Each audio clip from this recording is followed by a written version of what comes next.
கணவனை வசியம் பண்றதுக்கோ, இல்ல மனைவிய வசியம் பண்றதுக்கோ, ஒரு இடுமருந்துனால ஒரு வசியம் வந்தாக்கா, அந்த வசியம் எத்தன நாளைக்கு நிலைக்குங்கிறீங்க? அப்படியான உறவு எத்தன நாளைக்கு நிலைக்கும்? கணவன் மனைவி உறவுங்கிறது ஒரு புரிதலுக்கு உட்பட்டது. அவங்களுக்குள்ள எந்த ஒரு இதுவும் இல்லாம, ஒரு புரிதலுக்கு உட்பட்டு அவங்க வாழக்கூடிய ஒரு விஷயம். இப்போ இந்த மாரியான ஒரு உறவ வந்து, ஒரு இடுமருந்துனால சரி செய்ய முடியுமா? அப்படின்னாக்கா முடியும். ஒரு இடுமருந்து குடுத்து ஒருத்தனோட ஆயுளை பாதியாக குறைஞ்சிரும். அத முதல்ல இங்க யாரும் புரிஞ்சுக்கிறதே கிடையாது. ஒருத்தனுக்கு இடுமருந்து குடுத்து அவன வசியம் பண்ணீங்கன்னா, அவனோட வசியம் அவனோட ஆயுள்ங்கிறது பாதியா குறைஞ்சிரும். யார நம்ம வசியம் பண்றோமோ அவங்களுடைய ஆயுள். மதிமயக்கி அப்படின்னு சொல்லிட்டு ஒரு பூண்டு இருக்கு அப்படின்னாங்க. நாங்க என்ன சொன்னோம், அதை தேடி அலைஞ்சோம், அது கிடைக்கல. அப்புறம் ஒரு தலை பூண்டு அப்படின்லாம் இங்க இருக்கு, நிறைய விஷயங்கள் இருக்கு. இதை தேடிக்கன்னா அது ஒரிஜினல் இல்லை, மதிமயக்குன்னு ஒரு விஷயம் இருக்குன்னாங்க. அது என்ன ஆகும்னா தொட்டாக்கா மயக்க நிலைக்கு வருவாங்க. அதாவது தண்ணி மறந்து இருப்பாங்க. அப்போ நம்ம கொடைக்கானல கூட ஒரு ஏரியாவை பிளாக் பண்ணி வச்சிருப்பாங்க, இந்த இதுக்குள்ள என்ட்ரு ஆகக்கூடாது, ஏன்னா அது மதிமயக்கம் இருக்கு, அதுக்குள்ள எனக்கு கால் வச்சுன்னா அது நிறைய பேர் இறந்து போன சரித்திரம்லாம் இருக்கு. ஏன்னா அவங்களுக்கு சுய நினைவு போயிடும். உள்ள போயிட்டாங்கன்னாவே அவங்களுக்கு சுய நினைவு போயிடும். அவங்க முகத்துல எப்ப தண்ணி விழுகுதோ அப்பதான் அவங்க நினைவுக்க வருவாங்க. இப்போ இதை அடுத்த கட்டத்துக்கு எங்கே கொண்டு வந்துடுறாங்கன்னா, காதலன் காதலி காதலனுக்கு இது பண்ணுறாங்க. இல்லைனா அவன் கல்யாணத்தை ஏமாத்திட்டான், இல்லைனா தன்னை ஏமாத்திட்டு செஞ்சுருக்காங்கிறக்காண்டி இது பண்ணாங்க. கண்டிப்பாக இது பெண் செய்தால் அவனுக்கு சம்மந்தப்பட்ட நபருக்கு வசியத்துக்கு உண்டான வேலை நடக்கும். இப்போ இது ஆண் இதை கையில் எடுத்துட்டு இவன் போயிட்டு என்ன பண்ணானா, அங்கே போய் இடமருந்து வாங்கி இங்கே போய் இடமருந்து வாய்ப்புகள் ஒரு 10% நடக்கிறது பெருசு. அது நடக்காது. நீ அதை தூக்கிட்டு கொடுக்கறது வேஸ்ட். அப்படி அவங்கள சாய்க்கணும், அப்படியே அவங்களுக்கு இன்னும் அவங்க சொல்லிட்டுருக்கேன்னா அதுக்கான வித்துகளே வேறு.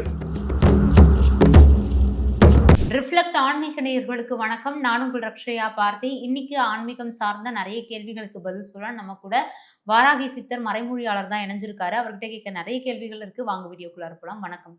ஆன்மீக நாடு அனைத்து அன்பர்களுக்கு வராகி ஆசைப்படுவது மட்டும் வணக்கம். இப்போ சோஷியல் மீடியால நிறைய பக்கங்கள்ல வந்து இந்த இடுமருந்து அப்படிங்கிற ஒரு விஷயத்த வந்து நம்மளால பெருசா பார்க்க முடியுது. கணவன் மனைவிக்குள்ளார ஏதாச்சும் ஒரு பிரச்சனை வருது அப்படின்னா, இந்த இடுமருந்து பயன்படுத்தக்கூடிய ஒரு விஷயம் வந்து போயிட்டு இருக்கு இல்லையா? இந்த இடுமருந்து பயன்படுத்துறது தான் வந்து ஒரு ஒரு கணவன் மனைவிக்குள்ள இருக்கக்கூடிய ஒரு பிரச்சனைய தீர்க்கிறதுக்கான வழியா? இது ஒரு நம்பிக்கையா அத எடுத்துக்கலாமா? இப்போ ஒரு கணவனை வசியம் பண்றதுக்கோ, இல்ல மனைவிய வசியம் பண்றதுக்கோ, ஒரு இடுமருந்துனால ஒரு வசியம் வந்தாக்கா, அந்த வசியம் எத்தன நாளைக்கு நிலைக்குங்கிறீங்க?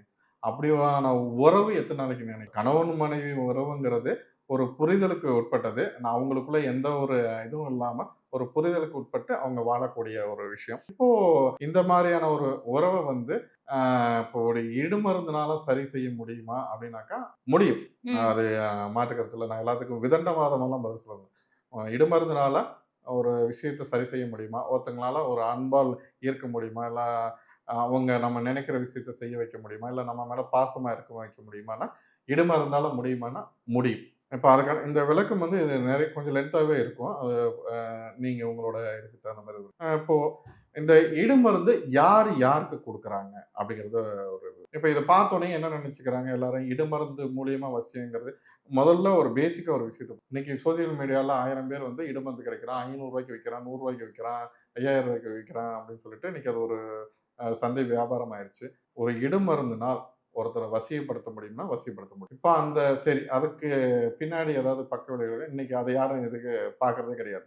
ஒரு இடுமருந்து குடுத்து ஒருத்தனோட ஆயுளை பாதியா குறைஞ்சிரும். அத முதல்ல இங்க யாரும் புரிஞ்சுக்கிறதே கிடையாது. ஒருத்தனுக்கு இடுமருந்து குடுத்து அவன வசியம் பண்ணினா, அவனோட வசியம் அவனோட ஆயுள்ங்கிறது பாதியா குறைஞ்சிரும். யார நம்ம வசியம் பண்றோமோ அவங்களுடைய ஆயுள். அவன் இனி சம்மந்தப்பட்டவன் எதுல குடுக்குறான்னு என்ன தெரியும்? இப்ப இதுக்கு ஒரு உதாரணம் நான் சொல்றேன். ஆ மதிமயக்கி அப்படின்னு சொல்லிட்டு இங்க இத தேடிட்டு அதெல்லாம் ஓடுவானுங்க. அத வச்சு வியாபாரம் பண்ணுவாங்க. முதல்ல அத புரிஞ்சு நான் சொல்றது எல்லாமே புரிதலுக்காக. மதிமயக்கின்னா இப்ப நாங்க ஒரு விஷயத்துக்காக மைக்காவோ ஒரு சில இதுக்காக இப்ப என்ன தேவைப்பட்டது, நான் வந்து ஏற்கனவே மைய பத்தி நம்ம பேசியிருக்கோம். அதுல கூட நான் சொல்லியிருக்கேன். இத்தனையெல்லாம் நான் தேடினவன். இதெல்லாம் இருக்குன்னு சொல்லி தேடினவன். மதிமயக்கி அப்படின்னு சொல்லிட்டு ஒரு பூண்டு இருக்கு அப்படின்னாங்க. நாங்க என்ன சொன்னோம், அத தேடி அலைஞ்சோம், அது கிடைக்கல. அப்புறம் ஒரு தலை பூண்டு அப்படின்லாம் இங்க இருக்கு, நிறைய விஷயங்கள் இருக்கு. இத தேடிக்கன்னா அது ஒரிஜினல் இல்ல, மதிமயக்குன்னு ஒரு விஷயம் இருக்குன்னாங்க. அது என்ன ஆகும்னா தொட்டாக்கா மயக்க நிலைக்கு வருவாங்க. அதாவது தன்னை மறந்து இருப்பாங்க. அப்போ நம்ம கொடைக்கானல்ல கூட ஒரு ஏரியாவ பிளாக் பண்ணி வச்சிருப்பாங்க. இந்த இதுக்குள்ள என்டர் ஆகக்கூடாது. ஏன்னா அது மதிமயக்கம் இருக்கு. அதுக்குள்ள எனக்கு கால் வச்சுனா அது நெறைய பேர் இறந்து போன சரித்திரம்லாம் இருக்கு. ஏன்னா அவங்களுக்கு சுயநினைவு போயிரும். உள்ள போயிட்டாங்கனாவே அவங்களுக்கு சுயநினைவு போயிரும். அவங்க முகத்துல எப்ப தண்ணி விழுகுதோ அப்பதான் அவங்க நினைவுக்கே வருவாங்க. இது அதுக்கு மதிமயக்கி அப்படிங்கிறது வந்து ஒரு மூலிகையால மூலிகை சார்ந்தது. நான் அதுக்கான விளக்கத்தையும் சொல்றேன். அப்படிதான் நானும் நெனச்சுக்கிட்டு இருந்தேன். சரிங்களா? அதுக்கான விளக்கத்துக்கு வரேன். அப்போ எனக்கு அ ஒரு இந்த சைடு தூத்துக்குடி மாவட்டம். தூத்துக்குடின்னா தூத்துக்குடி கிடையாது. அத நம்ம ஒரு விஷயத்த பதிவு பண்ணோம்னா, இவங்க அங்க போயிர்றாங்க. தூத்துக்குடி மாவட்டம் சார்ந்த ஒரு ஏரியாக்கு நான் போறேன். அப்ப அவர்ட்ட பேசிட்டுருக்கும்போது, "அட நீ வாப்பா!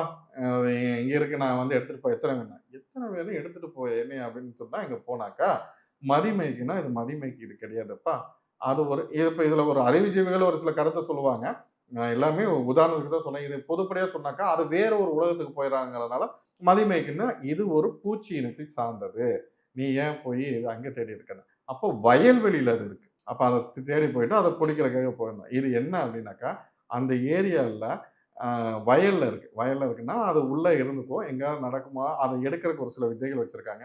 இது என்ன ஆகும்னா, அங்க நடந்துட்டு இருக்கும்போது அவங்க கால்ல அது பட்டுருச்சு, இல்ல அது கொத்திருச்சு அப்டின்னாக்கா, அவங்க அடுத்த நிமிஷமே சுயநினைவு இழந்துர்றாங்க. அவங்க பார்த்தீங்கன்னா, பித்து பிடிச்சவ மாரி நடக்க ஆரம்பிச்சுருவாங்க. அவங்க மூஞ்சில எப்போ அந்த தண்ணி படுதோ, இல்ல அவங்கள அடுத்தவங்க பார்த்து இதுக்கு கொண்டு வர ஆரம்பிக்கிறாங்களோ, அப்பத்தான் அவங்களுக்கு அந்த சுயநினைவுங்கிறது வருது. அப்போ அங்க என்ன அந்த பூச்சி அந்த அப்போ இந்த மாரி ஒருத்தவங்களோட மதிய மயக்க மாத்துறதுக்கு உண்டான ஒரு வித்தைக்கு உண்டான ஒரு பொருள் கிடைச்சா சும்மா இருப்பாங்களா? இப்ப இந்த மாரியான ஒரு விஷயத்த இந்த பூச்சி இந்த மாரி பண்ணுது. இத கொண்டு வந்து ஒரு நீங்க ஒரு ஈடுமருந்தாவோ, ஒரு சில விஷயத்துல நீங்க குடுக்கும்போது, அந்த சம்மந்தப்பட்டவனோட புத்தி என்னவாகும்? பேதலிக்கும். புத்தி பேதலிக்கும். இப்ப சில பேர் நல்லா தான் இருந்தான். இவன் நல்லா தான் இருந்தான். திடீர்னு பார்த்தா பொண்டாட்டி பேச்ச கேட்டுட்டு, இப்படி அவன் ஒரு மாரி பைத்தியக்காரன் மாரி நடந்துக்கிறான். இல்ல அம்மா பேச்ச கேட்டு இப்படி நடந்துக்கிறான்னா, அப்ப இங்க ஒரு சில வித்தைகள், ஒரு சில விஷயங்கள் இப்படி செய்யப்பட்டிருக்கும். இது ஒரு முறை. இப்ப இது என்ன பாதிப்ப குடுக்குதுன்னு இப்ப நான் சொல்லிட்டேன் இல்லையா? இப்போ இந்த இடுமருந்துனால கணவன் மனைவி இந்த வசியம், ஆ மனைவி விஷயம். நான் இந்த கேள்விய நான் முடிச்சுர்றேன். நீங்க உங்களோட அடுத்த கேள்விக்கு என்ன இதுன்னு சொல்லுங்க. இப்ப இப்படியெல்லாம் இருக்கு. இந்த மாரி அப்போ வசியம்லாம் இந்த இடுமருந்துனால அப்ப சாத்தியம்ன்னு இத்தன பேர் சும்மா போடுவாங்களா? அப்ப சண்டைக்கெல்லாம் வருவாங்களான்னு. இடுமருந்துனால வசியம் செய்ய முடியுமான்னா, முடியும். ம். அதுக்கான மூலிகை வித்தை இருக்கான்னா, மூலிகை வித்தை இருக்கு. அது சம்மந்தப்பட்டவங்க சில பேர் அடங்காதவன என்ன பண்ண முடியும்? அடங்காதவன் வீட்டுக்கே அடங்க மாட்டான். அயோக்கியத்தனம் பண்ணி சுத்திட்டு திரிவான். இல்லன்னா ஏதாவது ஒரு பிரச்சனைய எடுத்துட்டு வந்துட்டு இருப்பான்னா, அவன மனைவியானவள் தன் குழந்தைகளுக்காகவோ, தன் குடும்பத்துக்காகவோ சகிச்சுட்டு வாழன்னு நான் சொல்லல. சிலர் அவங்களோட தேவைக்காகவோ, இல்ல அவங்களோட சூழ்நிலைக்காகவோ, வாழ்வாதாரத்துக்காகவோ அவங்க இது பண்றாங்க. அப்போ அவங்க இந்த மாரியான விஷயத்த கையில எடுப்பாங்க. அது நீங்க யார்கிட்ட போய் வாங்குறீங்க? எப்பேர்ப்பட்டவன்ட்ட வாங்குறீங்க? இப்ப ரூ. 100க்கு வாங்கும்போது அதுக்கு உண்டான வேல்யூ தான் இருக்கும். நீங்க இதே 10,000க்கு வாங்கும்போது அதுக்கு உண்டான வேல்யூ இருக்கும். 1,00,000க்கு வாங்குனா அதுக்கு இப்ப அது என்னன்னா, அதோட அந்த தரங்கிற ஒரு விஷயம். அது என்ன இத குடுக்குங்கிற விளைவ குடுக்குங்கிற ஒரு விஷயம். சரி, ஓகே. இத நீங்க சொல்லிட்டீங்க. இப்போ இடுமருந்துனால வசியம் பண்ண முடியுமான்னா, முடியும். அதனால சைடு எஃபெக்ட் வருமான்னா, வரும். சரி, ஓகே. இது ஆணும் பண்ணலாமா? பெண்ணும் பண்ணலாமா? அப்ப மனைவிக்கு தான் நேரா சொல்லணும். இடுமருந்த பொறுத்தவரைக்கும் ஒரு பொதுவா நம்ம ஒரு புரிஞ்சுக்கிறோம். ஒரு பெண் நினைத்தால், ஒரு ஒரு ஆண வசியம் பண்ணணும்னு நெனச்சா, ரூ. 10,00,000 ரூ. 10 தேவையே கிடையாது. அவங்க ஒரு இடுமருந்து வாங்குறாங்க. அவங்க அத ஒருத்தருக்கு குடுக்கணும்னு நெனச்சாங்கன்னா, அதோட அந்த அ அதுக்குண்டான விளைவுங்கிறது, அதுக்குண்டான அந்த பலனுங்கிறது எவ்வளோன்னா, 100% கிடைக்குமான்னா, கண்டிப்பா கிடைக்கும். ஒரு பெண்ணு ஒரு ஆணுக்கு வசியம் பண்ணணும்னு நெனச்சாக்கா, இந்த மாரியான மூலிகை வித்தையில இடுமருந்து மூலியமா வசியம் பண்ணணும்னு நெனச்சாக்கா, நான் எப்பவும் சொல்றது அது சரியான நபர்கிட்ட வாங்குனா இடுமருந்தா இருந்தாக்கா, ஆ நடக்குமா அப்டின்னாக்கா, அதுவும் புரிதலுக்காக தான். நடக்கும் 100% பெண் ஒரு ஆணுக்கு வசியம் செய்யணும்னு நெனச்சா, அதாவது தன்னோட கணவன் ஆ தன்னோட சொல் பேச்சு கேட்டு இருக்கணும். எந்த பிரச்சனையும் இல்லாம இருக்கணும். குடும்பத்துக்குள்ள ஒற்றுமையா இருக்கணும்னு நெனச்சா, இத பண்ணலாம். இன்னைக்கு நெறைய பேர் எல்லாமே தொட்டது தொண்ணூறுக்கும் காதலன் காதலிக்கு குடுக்க ஆரம்பிச்சுட்டாங்க. எல்லா இதுவுமே குடுக்க ஆரம்பிச்சுட்டானுங்க. இது ஒரு வேலையா பண்ணிட்டு இருக்காங்க. இது பெண் நெனச்சா, ஒரு ஆணுக்கு குடுக்க வசியம் பண்ணணும்னு நெனச்சா, அதாவது கணவன் மனைவிக்கு வசியம் பண்ணணும்னு நெனச்சா நடக்கும். இது நான் எந்த அளவுக்கு 90லேருந்து 100% அதுக்கான வாய்ப்பு இருக்கு. நடந்தே தீரும். இது அ ஒரு ஆண் சரி இப்ப இது பெண்களுக்கு நீங்க சொல்ட்டீங்க. ஆணுக்கு இதே மாரி வசியம் பண்றதுக்கு உண்டான தன்மை இருக்கா? ஆண் இப்போ தன்னோட மனைவி சொல் பேச்சு கேட்கல. தன்னோட மனைவி ஒரு அஃபேர்ல இருக்கா. இல்ல வீட்டுக்காரங்க ஒவ்வொருத்தரும் அவனுக்கு 1000 குறை சொல்லுவாங்க. இப்போ இவங்க என்னோட சொல் பேச்சு கேட்டுருக்கணும். என் மனைவி என் சொல் பேச்சு கேட்டிருக்கணும். அப்ப அதுக்கு இடமருந்து இருக்கா? அப்போ அவங்களுக்கு ஒரு கேள்வி இருக்கும் இல்லையா? அ அதாவது ஒரு பெண் நெனச்சா இந்த இடைமருந்த பயன்படுத்தி ஒருத்தர கண்ட்ரோல்ல கொண்டு போணும் தன்னோட கணவன கண்ட்ரோல்ல ஒரு ஆணுக்கு இடுமருது வசியங்கிறது சாத்தியம் இல்லை. அது 10% கூட வேலை செய்யாது. அந்த புரிதல், அந்த அறிவு நமக்கு வேணும். நீங்க சொல்லுவாங்க, அத பண்ணுவாங்க, இத பண்ண காக்கா உட்கார பனங்கா உழுந்த கதையா தான் இருக்கும்.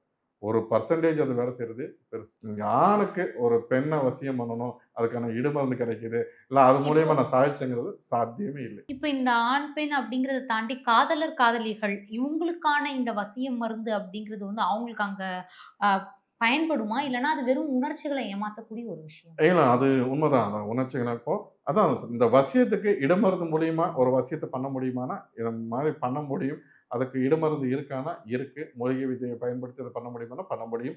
இது அதாவது கணவன் மனைவிக்காக அந்த அது அடங்காத கணவன் சொல் பேச்சு கேட்கிற மாரி, அடங்காத மனைவி சொல் பேச்சு கேட்கிற மாரி, அதுக்கு உண்டான அந்த வித்தைகள இத பண்ணேன். இது அவங்களுக்கு ஒரு சிலருக்கு இந்த ஊடல் இருக்கும் இல்லையா? கணவன் மனைவிக்கு இடையில அத பிணக்க நீக்கிறதுக்காக இந்த விஷயத்த செஞ்சது. இப்ப இத அடுத்த கட்டத்துக்கு எங்க கொண்டு வந்துர்றாங்கன்னா, காதலன் காதலிக்கு. ம். காதலி காதலனுக்கு இது பண்றாங்க. இல்லன்னா அவன் கல்யாணத்த ஏமாத்திட்டான். இல்லன்னா தன்னைய ஏமாத்திட்டு சுத்திட்டு இருக்காங்கிறக்காண்டி இது பண்ணாங்க. கண்டிப்பா இது பெண் செய்தால் அவனுக்கு சம்மந்தப்பட்ட நபருக்கு வசியத்துக்கு உண்டான வேலை நடக்குமானா நடக்கும். இப்ப இதே இது ஆண் இத கையில எடுத்துட்டு இவன் போயிட்டு எல்லாம் என்ன பண்றான்னா, நான் அங்க போய் இடமருந்து வாங்கி குடுத்தேன், இங்க போய் இடமருந்து வாங்கி குடுத்தேன். வாய்ப்புகள் ஒரு 10% நடக்கிறது. அது பெருசு. அது நடக்காது. நீ அத தூக்கிட்டு சுத்துறது வேஸ்ட். அப்படி அவங்கள சாய்க்கணும். அப்படியே அவங்களுக்கு இல்ல அவங்க சொல் பேச்சுக்குன்னா, அதுக்கான வித்துகளே வேறு. நீங்க அத இடமருந்துனால ஒருத்தங்கள சாய்க்கணும், ஒரு ஆண் நெனச்சான்னா, அது வந்து ஒரு தவறான ஒரு வாதம். அப்படி நடக்கறக்கு சாத்தியம் இல்லை. இதுதான் என்னோட கருத்து. அத இப்போ நீங்க புரிஞ்சுக்கலாம். சரி நீங்க இப்போ நீங்க சொல்றதெல்லாம் வச்சு பார்க்கும்பொழுது, ஒரு உறவுல வந்து ஏதாச்சும் ஒரு பிரச்சனைகள் வருது அப்டின்னா, அத கட்டுப்படுத்த வந்து இந்த இடமருந்து அப்டிங்கிறது வந்து பயன்படுத்தப்படுது. இத எப்படி எடுத்துக்கிறது? இது வந்து ஒரு காதலா? இல்லன்னா ஒரு ஆதிக்கமா? இல்ல அது என்ன நெனைக்கிறாங்கன்னா, நம்ம இப்போ இங்க முதல்ல இருந்த 2000க்கு முன்னாடி இருந்த இந்த கல்யாண பந்தம், திருமண பந்தம், இந்த கணவன் மனைவியான பந்தங்கிறது அந்த கான்செப்ட்டே இப்போ உடைஞ்சு போச்சு. என்னன்னா ஒருத்தவங்க ஒருத்தர் விட்டு குடுத்தலும், புரிதலும் இருந்தது. சரிங்களா? ம். இப்போ ஒரு கணவன் இப்போ ஒண்ணும் இல்ல. அந்த காலகட்டத்துக்கு முன்னாடி ஒரு கணவன் ஒரு தப்பு செஞ்சிருப்பான். இல்ல இல்ல இவன் தப்பானவன்னு யாராவது வந்து அவன வந்து புறம் சொன்னாவோ, இல்ல மனைவி வந்து உன் மனைவி வந்து அவன் கூட சுத்துனா, இவன் கூட சுத்துனா, இப்படின்னு யாராவது வந்து ஒருத்தர்ட்ட கன்வே பண்ணாலும், அந்த கணவனானவனோ, மனைவியானவளோ என் புருஷன பத்தி எனக்கு தெரியும். அவங்களுக்குள்ள அந்த புரிதல் இருக்கும். எந்த சூழ்நிலையும் யாரும் யாரையும் விட்டுக் குடுக்கவே மாட்டாங்க. அப்படியான ஒரு வாழ்க்கை வாழ்ந்தாங்க. அப்படியான ஒரு வாழ்க்கை நடைமுறை இருந்தது. இன்னைக்கு அப்படி இல்ல. இன்னைக்கு உன் லவர் இருந்தா அவன் கூட போறாளான்னா, நம்பிட்டா உடனே அத கேட்டு சண்டை போட இல்ல ஒரு மனைவியானவள், இல்ல ஒரு கணவனான இந்த மாரி இங்க பார்த்தேன் அப்படின்னு கேட்டுக்க, அது இந்த சந்தேகங்கிற பேய் இங்க பல குடும்பத்துக்குள்ள ஓட ஆரம்பிச்சுருச்சு. அது இல்லாம இவங்க கணவன் மனைவிக்குள்ளயோ, ஒரு ஆண் பெண்ணுக்குள்ளயோ புரிதல்ங்கிறது இங்க இல்ல. அந்த புரிதல் இல்லாதது தான் இவ்வளவு பிரச்சனைக்கு காரணம். அப்ப அந்த புரிதல்ல சரி ஓகே. அப்போ இவன் என் சொல் பேச்சு கேட்க மாட்டான். இவன் எனக்கு இப்ப பலரும் என்ன நெனச்சுக்கிறாங்க, அவன் எனக்கு அடிமையா இருக்கணும். இல்ல அவ எனக்கு அடிமையா இருக்கணும். அப்ப அதுக்கு என்ன பண்ணணும்? அப்ப இடமருந்து குடுத்தா நம்ம கண்ட்ரோல்ல வந்துருவாங்க அப்படின்னு நெனச்சுட்டு இவங்க என்ன பண்றாங்க, இந்த மாரியான ஒரு மேஜிக்கான ஒரு விஷயத்த தேடி போறாங்க. அப்ப இத தேடி போகும்போது, இதோட பக்க விளைவு என்ன பண்ணும், ஏது பண்றதுங்கிறதுலாம் இல்ல. ஆனா இந்த மாரியான ஒரு உறவை சேர்த்து வைக்கிறது நீண்ட நாளுக்கு அது வராது. அது கை குடுக்காது. இப்போ கணவன் மனைவிக்கு நடுவுல வரக்கூடிய பிரச்சனைகளுக்கு வந்து இந்த இடுமருந்து கொண்டு வராங்க இல்லையா? இது வந்து உண்மையிலேயே அவங்க 2 பேருடைய உறவு வந்து நீடிக்குமா? இல்ல இது ஒரு ஆபத்தான முறையா இது இருக்குமா? ஆபத்தான முறை தான். இது ஒரு ஆபத்தான ஒரு விஷயம் தானே. ஒரு இப்போ நம்ம இதெல்லாம் வந்து என்ன பண்றோம்னா, இப்போ கணவன் மனைவி அடங்காத கணவன் அடங்கி நடக்கிறதுக்கு நம்ம ம். ஒரு சில விஷயங்கள்லாம் நம்ம பண்றோம். இப்ப அந்த நான் விஷயத்த சொல்றேன். அதுக்கு இப்போ நம்ம என்ன மாரியான ஒரு இது பண்றோம்னா, அடங்காத கணவன் அடங்கி நடக்க, மனைவியோட சொல் பேச்சு கேட்டு நடக்க, நம்ம என்ன பண்றோம்னா, ஒரு தைலம் குடுக்குறோம். தைலம்னா இது கணவனுக்கு மனைவியானவள் பயன்படுத்துறா அப்படின்னாக்கா, இந்த அஃபேர்ல சுத்திட்டு இருக்கவன், இல்ல பொண்டாட்டிய ஏமாத்தி சுத்திட்டு இருக்கவன், இல்ல பொண்டாட்டிக்கு துரோகம் பண்றவன், இல்ல நம்ம பொண்டாட்டி எந்த நேரமும் சண்டை போட்டுட்டு இருக்கலாம். பொண்டாட்டி பேச்சே கேட்காதவன். இவங்களுக்கு என்ன பண்ணலாம் அப்படின்னாக்கா, இந்த அண்டங்காக்கை குழி தைலங்கிற ஒரு தைலம் இருக்கு. இந்த தைலத்த மனைவியானவள் தன்னோட கணவனுக்கு பயன்படுத்தும்போது, வேற ஒரு பெண் அமனமா நின்னா கூட, இல்ல வேற ஒருத்தி சிநேகம் இவனுக்கு வந்தா கூட, இல்ல இவன்ட்ட சண்டை போடணும்னு அந்த எண்ணம் இருந்தா கூட, இல்ல தூண்டுதல் பேரால சண்டை போடணும், இதெல்லாம் போயிரும். எனக்கு என் பொண்டாட்டி தான் முக்கியங்கிற அந்த கொஞ்சம் கொஞ்சம் ஒரே நாள்ல மாறி அவன் கண்ணே மணியெல்லாம் கொஞ்சம் சொல்லிட்டு இருக்க மாட்டான். கொஞ்சம் கொஞ்சமா மாறி எனக்கு என் பொண்டாட்டி தான் அப்படிங்கிற முக்கியமா அந்த ஒரு பாசத்த குடுக்கும். இது இது ஒரு முறை. இதெல்லாம் தாண்டி என்னன்னா, இவங்க கணவன் மனைவிக்கு இடையில வந்து புரிதல்ங்கிற ஒரு விஷயம் இருக்கணும். அப்புறம் இப்ப என்னன்னா, எல்லாத்துக்கும் விளக்கம் சொல்லி வாழ்றதுக்கு உண்டான இப்போ ஒரு காதலன் வந்து ஒரு காதலிக்கு வந்து விளக்கம் சொல்லி வாழ்றதும், ஒரு கணவன் வந்து ஒரு மனைவிக்கு விளக்கம் சொல்லி வாழ்றதும், விளக்கம் சொன்னா தான் இப்போ ஒரு மொபைலா இருக்கட்டும், இல்ல ஒரு கான்வர்சேஷனா இருக்கட்டும், இல்ல ஒரு பழக்கவழக்கமா இருக்கட்டும், எதுக்கு இதெல்லாம் எடுத்தாலும் அந்த அந்த விளக்கங்கள். விளக்கம் சொல்லி வாழணும். வா வா இன்னைக்கு பலரோட வாழ்க்கை அப்படிதான் போயிருக்கு. நான் என்னைய பொறுத்தவரைக்கும் நான் என்ன சொல்லுவேன்னா, விளக்கம் சொல்லி வாழும் எந்த ஒரு வாழ்க்கையும் விளங்குனதா சரித்திரமே கிடையாது. அது நடக்கவே நடக்காது. என்னோட மனைவி இப்படிப்பட்டவ எனக்கு தெரியும், நீ போடா அப்படின்னு நம்ம சொன்னோம்னா, என் புருஷனை பத்தி எனக்கு தெரியும், நீ போ அப்படின்னு யார் ஒருத்தர்கிட்ட இருந்து வாயில வார்த்தை வருதோ, அவங்களோட வாழ்க்கை மட்டும்தான் விளங்கும். இதை தவிர ஒவ்வொரு விஷயத்துக்கும் நீ இங்க போனியா? எனக்கு விளக்கம் சொல்லு. இல்ல நீ அங்க அவ கூட போனியா? எனக்கு ஃபோன் அடிச்சான். இல்ல நீ இங்க இருக்கியா? சில பேர் வந்து சந்தேகமே அவனோட வாழ்க்கையா இருக்கும். பொண்டாட்டி பாத்ரூம விட்டு இங்க இது பாத்ரூம் போறத மட்டும் தான் வீடியோ கால் பேச மாட்டான். பக்கத்து வீட்டுக்கு போனா வீடியோ கால் எங்க இருக்க காட்டு. இல்ல நீ அங்க ஒரு கடைக்கு போனா நீ எங்க யார் கூட இருக்க காட்டு. இப்படிதான் பல பேரோட வாழ்க்கை ஓடிருக்கு. இப்படியான ஒரு வாழ்க்கையில வீடியோ கால் பண்ணி, இல்ல ஒரு சில விஷயத்துக்கு நம்ம விளக்கம் சொல்லியே வாழணும்னு வாழ்றவங்களோட வாழ்க்கை எத்தனை பேரோட வாழ்க்கை சிறந்திருக்கு. அதனால நீங்க விளக்கம் சொல்லி தான் வாழணுங்கிற ஒரு வாழ்க்கைக்குள்ள என்டர் ஆயிட்டீங்கன்னா, உங்களோட வாழ்க்கை விளங்குனதா சரித்திரமே இருக்காது. அத புரிஞ்சு நடந்துக்கிட்டீங்கன்னா நல்லா இருக்கும். சிலர் அறிவார்ந்து கேட்பாங்க. விளக்கம் சொல்லணும், விளக்கம் சொல்லணுங்கிற ஒரு வாழ்க்கை நடைமுறை வந்துட்டாவே உன் வாழ்க்கை விளங்கலைன்னு நினைச்சுக்க.